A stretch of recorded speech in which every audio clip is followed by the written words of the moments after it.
Prerequisites are very, very important. In life, if you want to be great, you don't just imagine being great. You need to sit down and ask yourself, what are the prerequisites for greatness? Simple.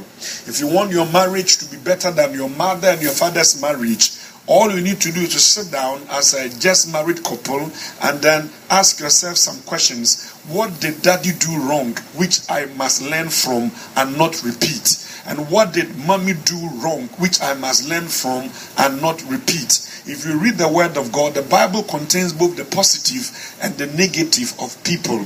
God, in his wisdom, did not cover the sins and the mistakes of the patriarchs, the sins and the mistakes of people like David. God exposed us to the good side of David and then the positive side of David. God exposed us to the mistakes of somebody like Samson,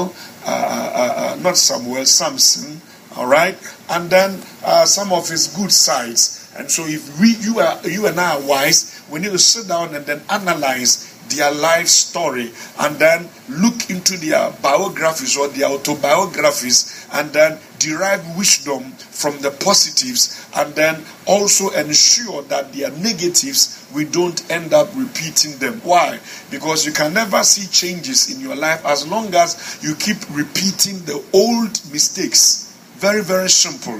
If you want God to love you with passion, you need to learn from people like Daniel. What did he do right?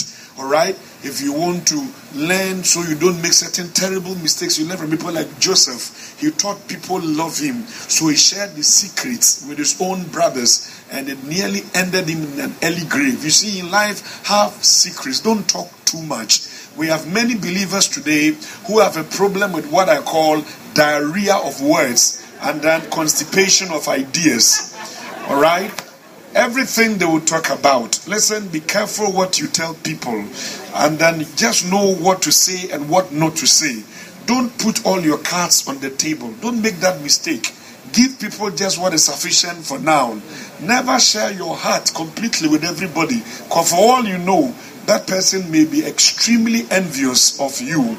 And that may end you in trouble. So I beg you in the name of God, learn to keep your mouth zipped up.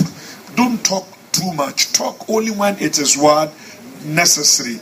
Today we have many believers who are so too known. When somebody visits them, they take them straight to their master bedroom and then they expose them to almost everything they saving for home or what have you. You need to be careful. There are some visitors, you must never let them into your living hall. Sit with them under the mango tree, under the baobab tree somewhere. Some too, it will be better you meet with them in a restaurant.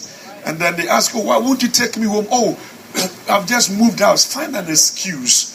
Right? In where I come from, Ashanti, there is a term that goes like this. Time.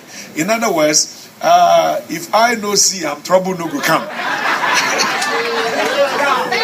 In other words, it's not everything people must see. All right, you need to have secrets. Am I blessing you? Very, very important. Be extremely careful. It's not even every trip you must honor. All right, there are some funerals. Don't go. Just send a donation because that may be your last trip on the planet called Earth.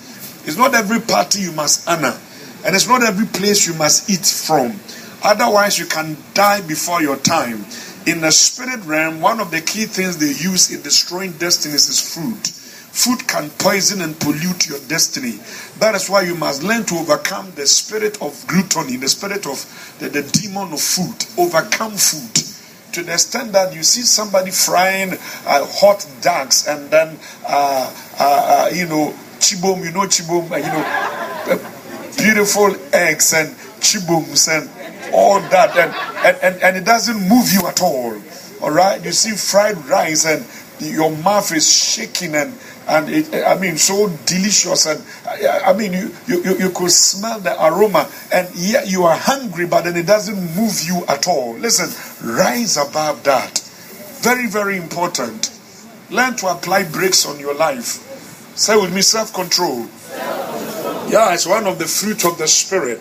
What is self-control? Ability to control yourself. Control your tongue, control your mouth.